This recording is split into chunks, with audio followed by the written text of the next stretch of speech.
There's going to be some interesting rambling because I'm on like cumulative 8 hours of sleep for the past 3 days. So if I like freeze for a moment or something, like Jared will just, he knows to throw something at me. So. Got you covered, man. Real quick about me. Enough of that. I'm going to throw the typical stuff in here that, and the only reason I do this is because as we're talking about exploiting systems that are designed to keep us safe and provide information that, for the reality is that these systems are incredibly awesome things. You know, when it comes to tornado warnings and weather alerts and all these types of things, sometimes we get a little bit annoyed with them, but they save lives. And ultimately, they're designed to keep us safe. And so I kind of throw this in here and throw that out because in reality, wow, amazingly, now I'm getting trolled, so fun. But the issues with these systems are very egregious. And so some of these systems were initially conceived, 50, 60 years ago. And just like IoT and Internet of Things and some of the other talks we've heard, what's the value in exploiting them? What's the point of sitting here on stage and just blowing them out of the water and all that type of stuff? It's not an issue of showing like, ooh, look at me, I've got some awesome exploit, or I found all these bad vulnerabilities in this.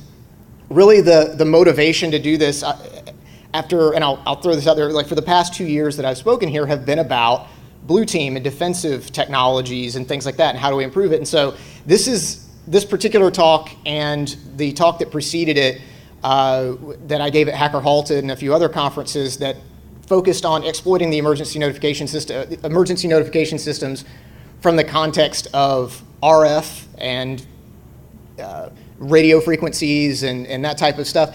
These particular sets of vulnerabilities are really about, and I'm already having one of those moments like where I'm like, what was I even going to say? Yep, throw something at me, woohoo!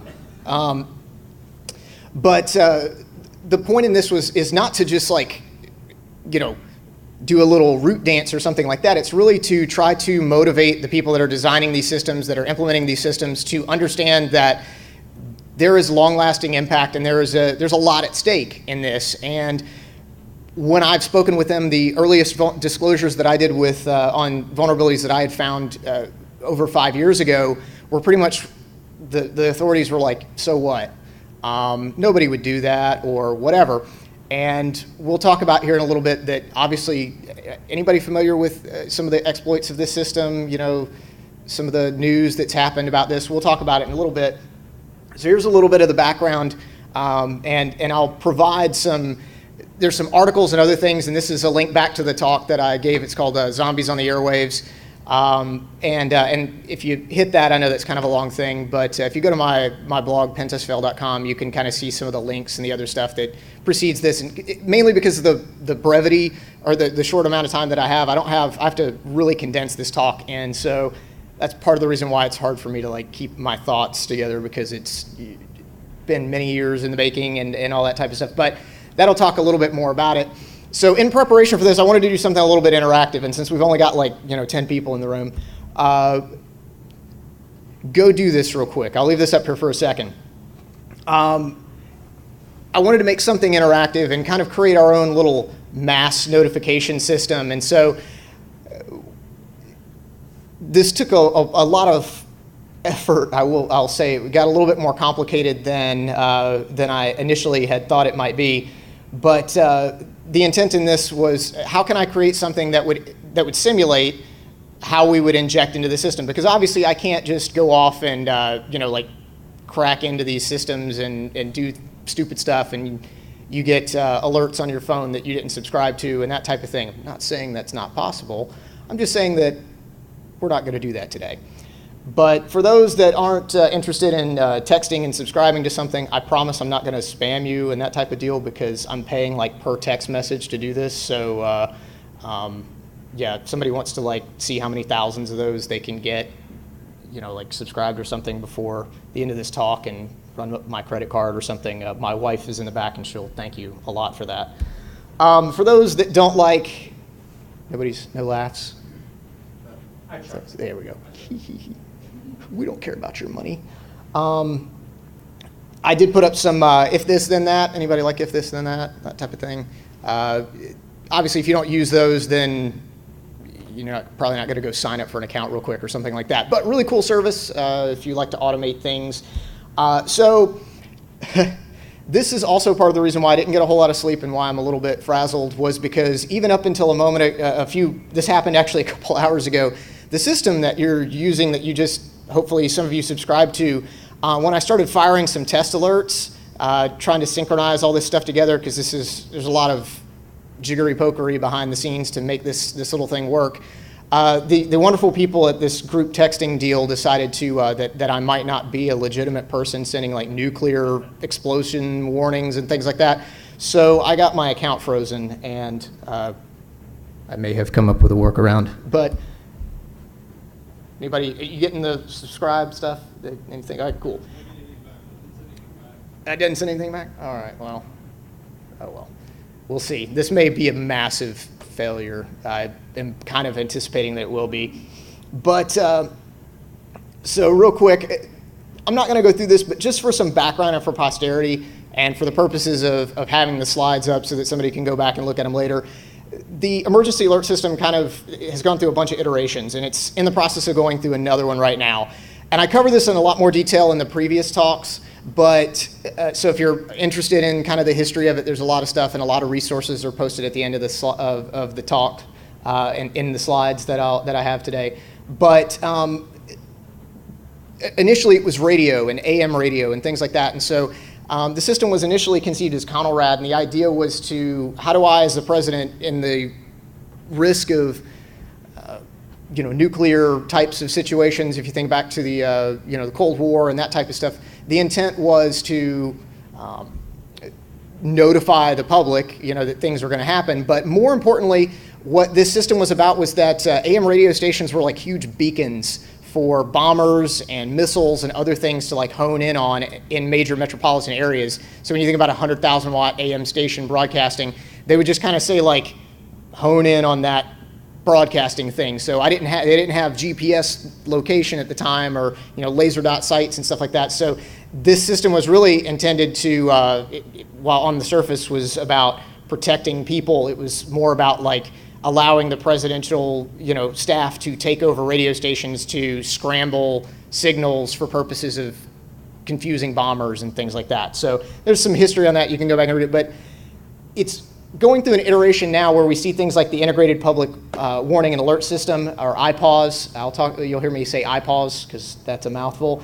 And then WEEZ, as there are videos on this. The videos from FEMA are absolutely hilarious.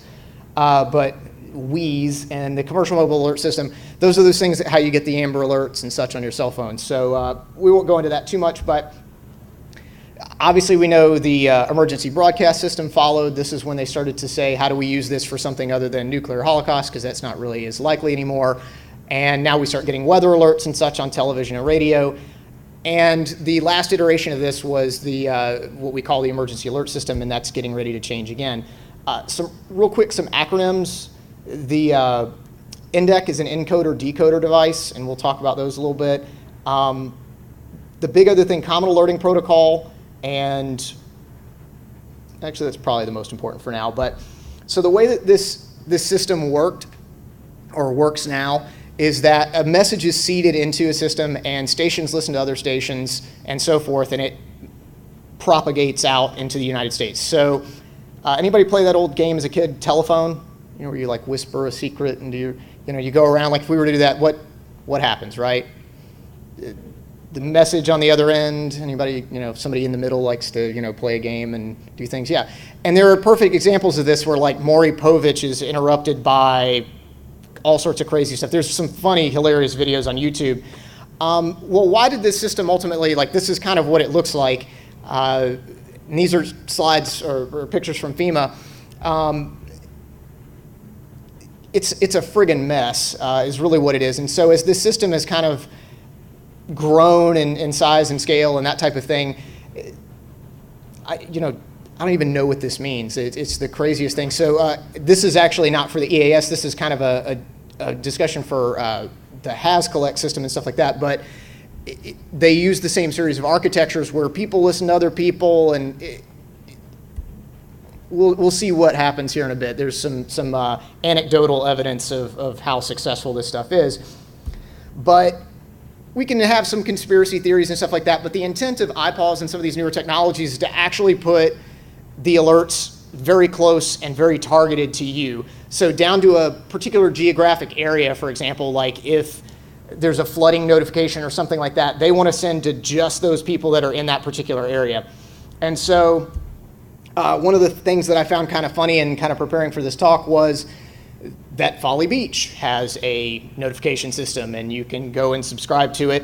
Most of these systems are facilitated by government-approved third-party commercial companies. So like the Code Red that's down there on the bottom, there are just dozens and dozens and dozens of them. And if for anything else, what I hope this talk shows you is kind of how hilarious this is, that I pretty much stood up in a notification system similar to those. I won't say that it's the same scale or quality or anything else by any means, but in a couple of days was able to stand this up and provide a similar function. So what does this look like? Well, it looks like this. So we've got approved emergency managers, and I say approved because we're not going to talk about social engineering in the context of this, because that would be one way that you might, I don't know, compromise the system, is by attacking the people at that end. But then you've got these IPAWS message aggregators, and then those feed all of the stuff that's downstream. So your traditional emergency alert systems, cellular broadcast, digital EAS, which is very key to this conversation. And then this is my reminder to send something. So did everybody register? If you don't do it now, I'm going to take a break for here just for a second.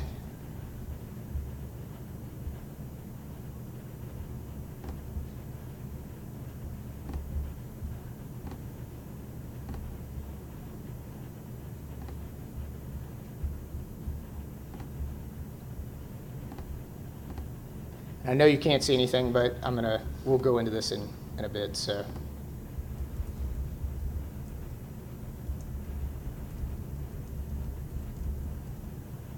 yay, success. All right. So where do we begin? So the first place that I kind of started with this was what is the EAS and what comprises it and things like that. And so I showed this slide just to show, like, there's a bunch of vendors and providers. And so I started by trying to gather some information about what exactly comprised this system and who was on it. And what I found was a lot of this type of stuff. It's hardware, right? When I talk about Internet of Things, well, all this kind of collides to create a big mishmash of insanity. We're going to talk about some crazy, stupid protocols and bad decisions probably in my, and again, caveat emptor, right? This is my opinion solely. But rack-mounted devices and things like that many of these things have been around forever. And so I started out with this next thing, and I was like, well, clearly these are very important devices, and they would never be on the internet, right? Holy crap, it's the USA with chickenpox. This was, so I'm going to give you some practical stuff here. So this is, I kind of had to walk the boundary of what do I give you that you can go do if you really want to find this stuff, and what's just being dumb that is going to obviously enable somebody to really go and do something stupid with this information.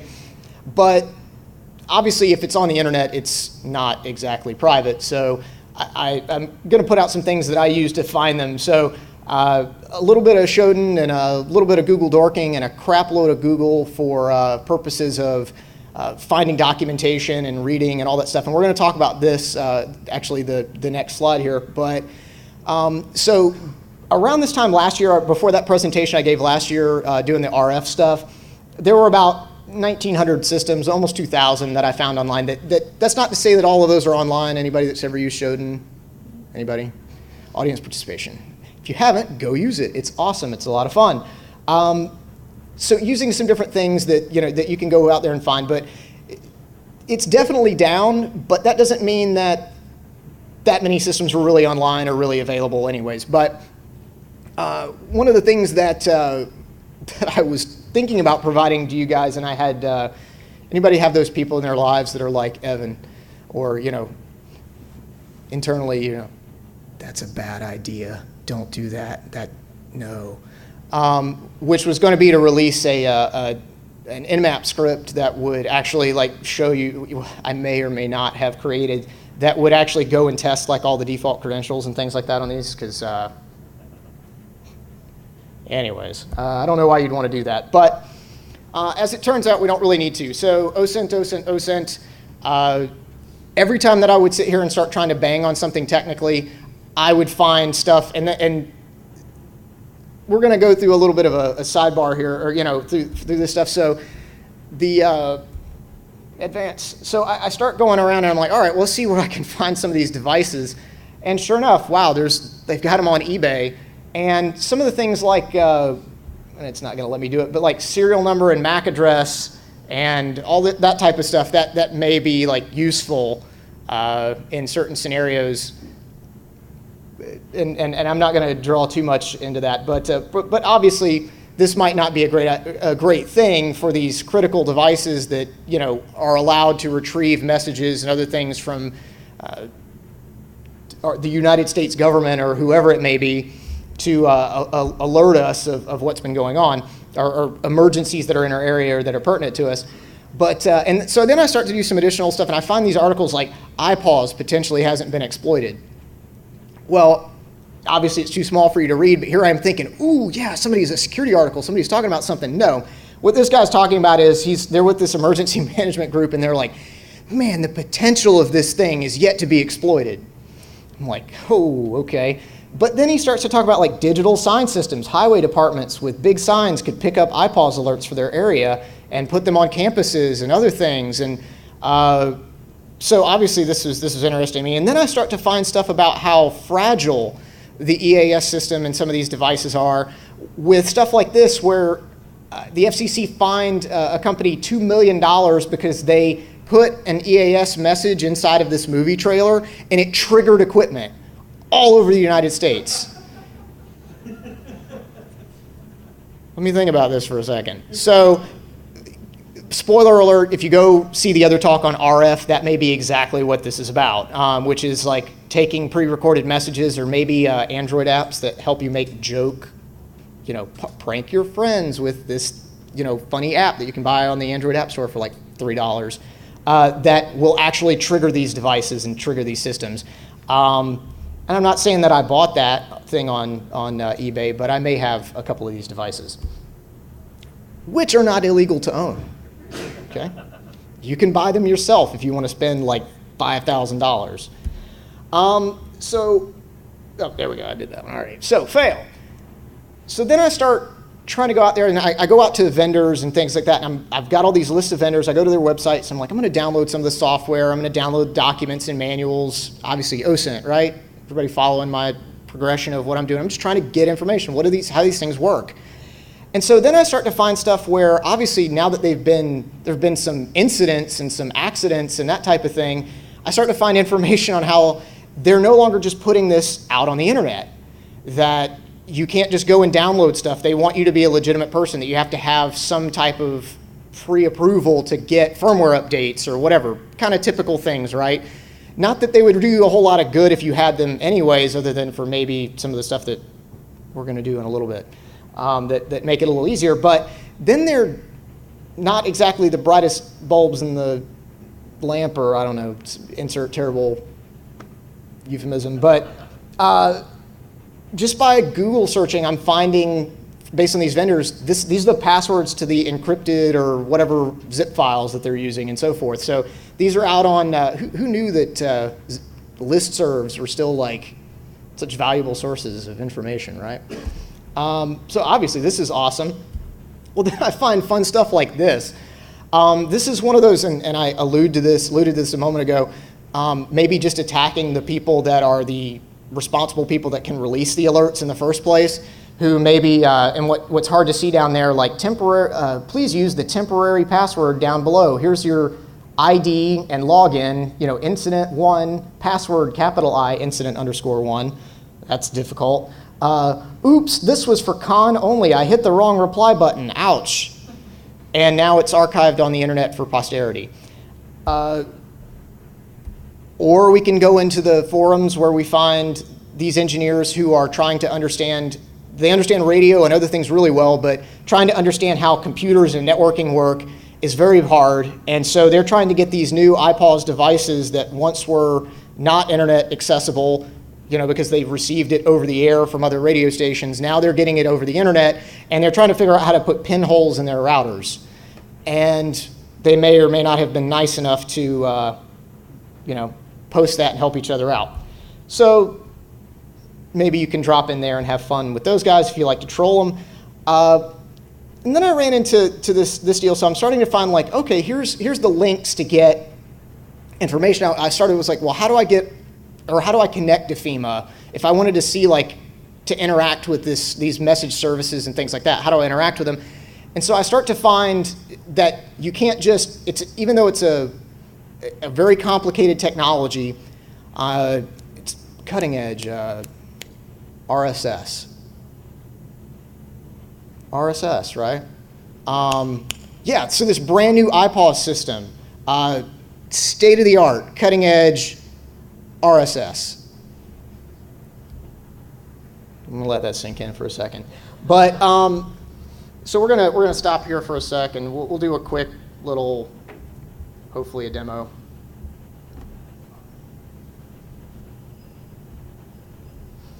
Whoop. Letting you see something.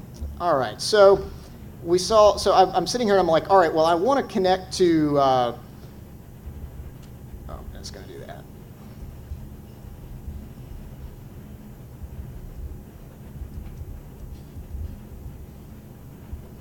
So I want to connect up to stuff, and this is, hard. But I want to connect up, and I want to see what these feeds are and what these alerts are coming out of FEMA. So and it's kind of tiny. And so I find the URLs. Finding the URLs to this stuff is no problem, right? But every time I try to connect to it, I get this invalid pin stuff. And so the previous search that I showed you that was a fail, obviously I know it's RSS. I know it's, the basic stuff. And I'm skipping over a lot of research here, but are you still following me? Okay, so I find the feed and that type of thing, and I want to connect up and get alerts and see how these things, what are they releasing? What all kinds of goodies does FEMA not want me to see clearly? Because when I try to go to it, I get this, invalid pin. So I start Googling for pin, right? And lo and behold, I find these magical numbers that apparently belong to each vendor that are apparently also embedded in the firmware. We'll just keep moving on.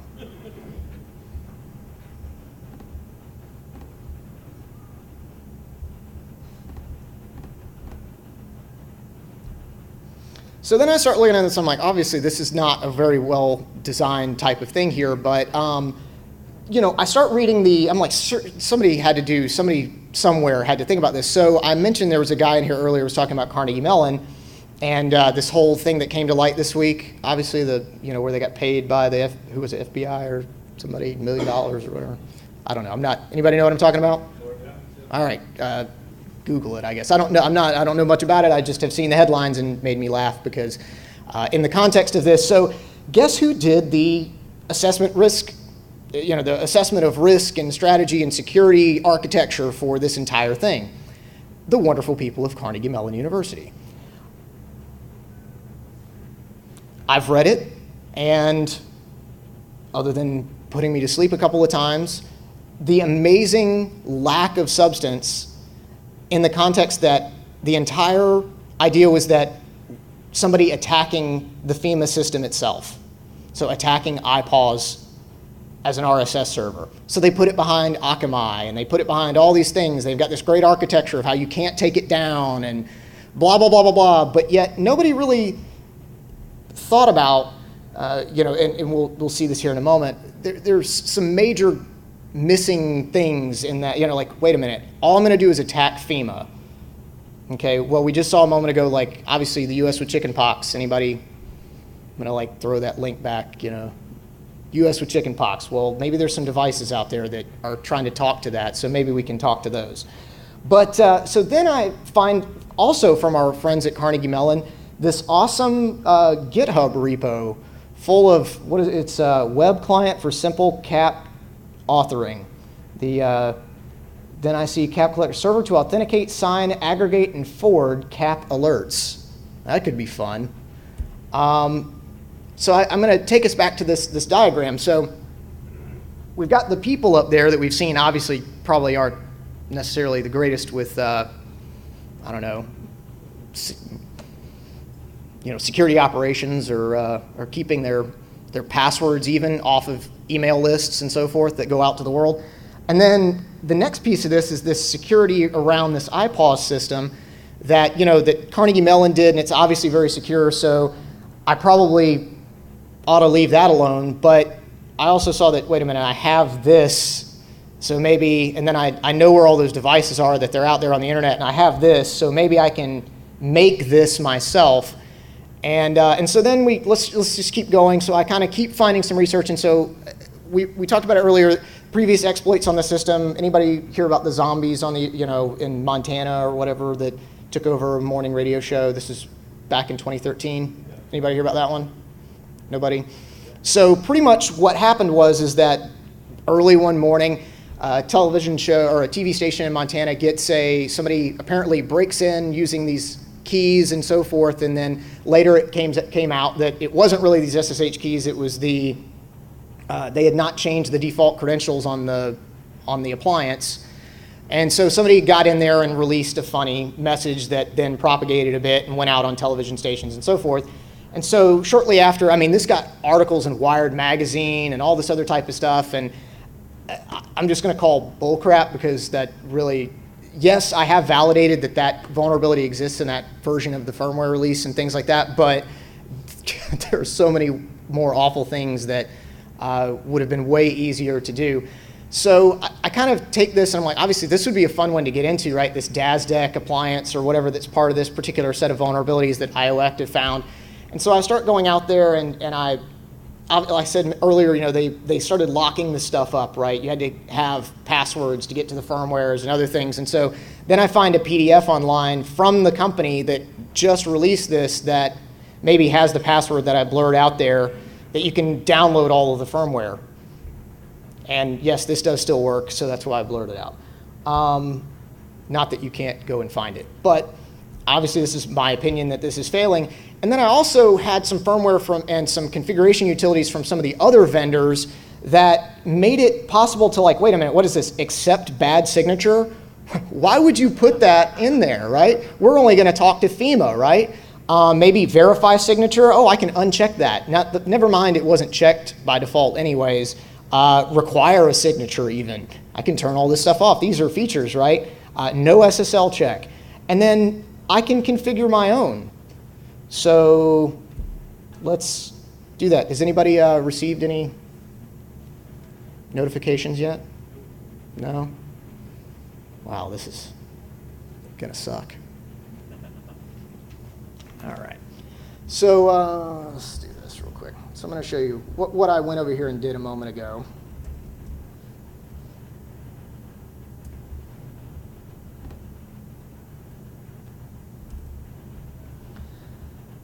So that wonderful software that we talked about a little bit ago, that the people from Carnegie Mellon were so nice to provide to us, I may have stood that up, and that may be something that you can go and interact with. And as I mentioned before, the people at Carnegie Mellon are really great about telling us that we made this, and that this is open source and so forth. So yeah, you can go and play with this if you want to. Django server, I absolutely learned to hate it using this because it sucks, but just, again, my opinion.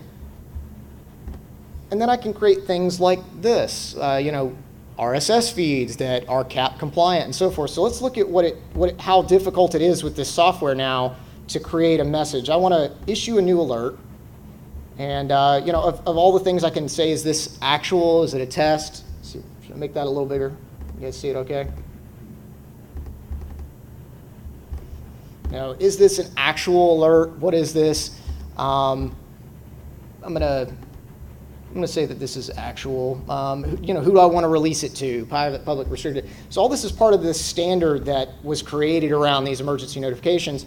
And you can go in and create all sorts of nifty stuff. I'm going to save us some time, and I'll just create another one here that you know, that you can make templates and so forth, and do all sorts of fun things. Hazard threat, make preparations, do whatever. How long you want it to last. Then you've got to do things like who's issuing this alert. Obviously, this is very difficult to put text in a box, right? Anybody, did I lose you already? I know that it's the afternoon and I'm not really making a whole lot of sense at this point anyways. It's fine. It's fine, all right. All right, I'm dragging this out. So this is, You're doing good. okay. We hate you, Evan. So anyways, I'm I'm gonna, trying to put it in my phone, what you got on the screen there. oh, yeah, alert.pentestfail.com. You are more than welcome to go there. And so then this is kind of a fun thing. I'm going to zoom this out just a little bit so it's easier to kind of interact with. They provide this mechanism. So I mentioned before that the idea behind the system is to create geolocation, you know, very specific, targeted alerts that can be released by local authorities and so forth. And so the idea with this system is that they can, you know, a county or a city or even that level can issue alerts that just go to their particular area of authorization. So, you know, in that context, geoinformation becomes kind of important to some of these alerts. And so their utility had to create, you know, this is very complicated, you know, who receives this alert? Everybody. Let's just send it to the whole friggin' world if I wanted to, because what ends up happening is that as systems receive this, the idea behind the system is that pretty much everybody receives the alerts. Okay, so every system receives it, and based on codes and other things that are in it that are either, you know, what type of message it is and other things, they're programmed what to do with it. You know, if it's an alert for Alabama and I'm an EAS system sitting in Georgia, I don't care about it, so I'm not going to replay it. But it's in the configuration, and it's in those GUIs and other things that I showed you, you know, very briefly earlier. And I talk about this a little bit more in the previous talk. I really don't have the time to dig into it and talk and show some of the rest of this, but because I'm running short on time already. But the idea is that everybody would receive this. They would filter it out based on their policy, and so because of that, it's rampant for misconfiguration. And so, what I forget. Oh. So I'm going to create a, I can even do multiple areas and so forth. I didn't even realize that. Learn something new every time. So then it gives me the output of this. That'll be helpful. Maybe I'll stop stuttering or something. Clearly I have a problem.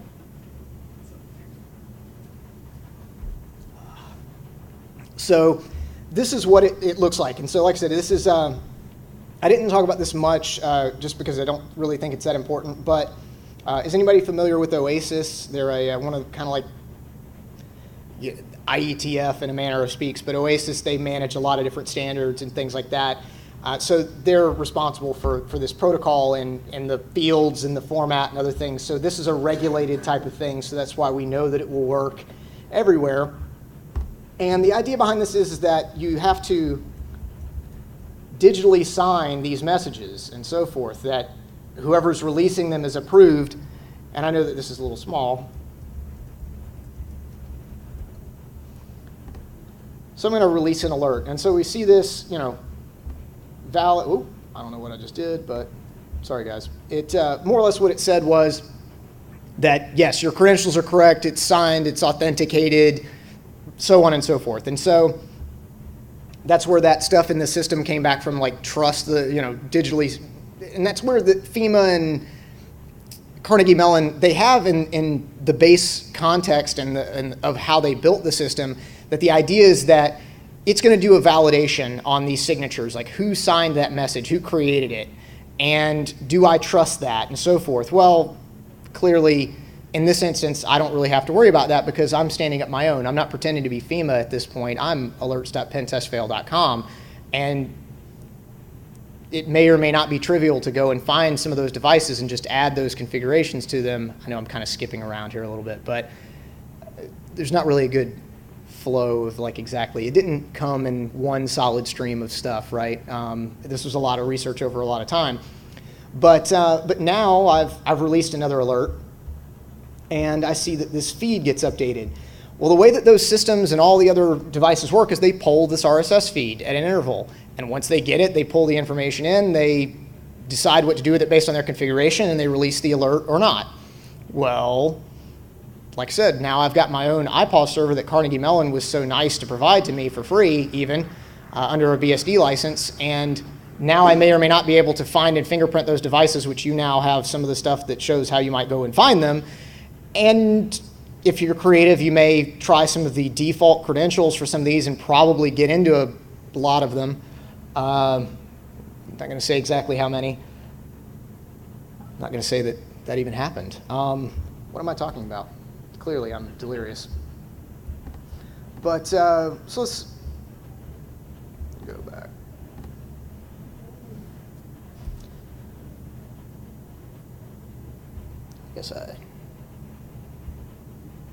So make sure I didn't skip over something here. I didn't. I didn't. Whatever. See, I'm going to have a couple extra minutes. So I kind of skipped over something because I didn't know how much time I was going to have if I could dig into this or not. But some of the research we're about to dig into in a moment would not be possible if not for Tom, who had to leave a bit ago. He was here and wasn't able to stay. But also my buddy James. Both of them are kind of my couple of mentors that helped me a lot. So things like, anybody know what a lexicographical or a Lex analyzer is, or like Lex code and things like that? So some of these, yeah, go ask your elders, because I had to do the same thing. And I don't mean that in an insulting way. They're just things that we don't, it's the concept of taking machine-based code and that, anyways, go Google it. You'll see it and it'll blow your mind. The idea of like multi-stage compiling. Anybody? Okay, so that's really what Lex is. It's a stage in compiling code, and anyways, that's about where my level of knowledge stops. So to reverse engineer some of the firmware and some of the utilities and other things that I found, I then had to rely on some of my mentors to be able to help me reverse engineer it so that we could show you some of the stuff that we're going to show you here in a second. So with that being said, I've got more links and references in here than I've ever had in any other talk, because there's just tons and tons and tons of resources and tons and tons and tons of information that's available to this. And I'm going to throw this last slide up here, and then what I'll do is I'm going to stop the recording once, unless we have any questions or anything real quick. But I'm going to show you, so all of that effort to, and you can keep it going for just a second, but all of that effort that went into, now that we've stood up the system and now that we've fingerprinted them and we know where they are and that type of thing, what are some other mechanisms that we could use to potentially control them? So we know that there are vulnerabilities, that there have been patches for them. There's US CERT releases and things like that from the DASDEC, from the IO active vulnerabilities that they found. But there may or may not be like a few hundred others that could potentially be exploited, which I'm not going to video or talk about in that context. But any questions? I know that this hasn't made a whole lot of sense, and this is probably one of the crappiest talks I've ever given, but I'm not exactly impressive by any means. That's my fault. I should have given you the beer earlier. Yeah, that would. It makes sense. Plus, you're editing this. It's Yeah. gonna be like Star Wars: The New Hope after you finish. Yeah, I'm gonna be like that kid, with the golf ball retriever, Yeah, A lot of people using Carnegie's server software. Is that what you found? So the thing is, like, because of how you retrieve it, there's not really a way to know. I would say that the majority of people are not. Most of it's commercial, so most of the stuff that's out there, and the question was, I guess, for video purposes, was are a lot of people using the Carnegie Mellon software? And I think the reason was that that Carnegie Mellon kind of was tasked or asked to write it or something like that was that most of those systems are really expensive. Because I looked at just subscribing to one of them and making my own campus area alert system or something like that and push things out to televisions and all this other type of stuff. And the reality was that I couldn't do it in the time frame because they have all sorts of approval processes. That and the setup fees for them are insanely expensive. These are not inexpensive things. So like the Code Red deal that Folly Beach has and stuff like that, they're trying to do, so most of the system is just like, it's based on the idea that they're going to do all of the vetting up front, that you have to be a vetted person, that you can't just release these alerts, or that the people that are important aren't going to do it. Again, what I was hoping to demonstrate was that, so what? Most of those people are idiots anyways. They don't know a whole lot about security. I'm sorry, I'm definitely going to have to edit the video now because I'm going to get trolled on this. Like, Evan just called those people stupid. But yeah, it's not even about being stupid. It's about any number of mistakes that get made that I accidentally reply to all with a password or something like that, that then goes out and gets shared and can be found and used. And so we just know from reality that that's not very good. But some of the additional OSINT from like research, or like where they were doing working groups to determine how they were going to do and organize, the agendas to deploy the system to the United States, they list every single person from every single state that's part of their emergency management divisions and who's in charge of it and who's this. You got their emails and their phone numbers and their addresses and all this stuff because these are all government documents. So it may or may not be fairly trivial to, I now have the entire list of people that I'm going to start sending phishing emails to, for example. So the reality is that that's just not a very sound strategy. And so never mind the fact that the system itself isn't particularly well architected to, while it may be very resilient for emergency purposes, it's definitely not very secure from a technology standpoint. And so, on that note, any other questions? Death threats, general insults. Yeah. I just woke up. What do you want? No. All right. So, with that, thank you. Stop the video, and I'm going to show something real quick.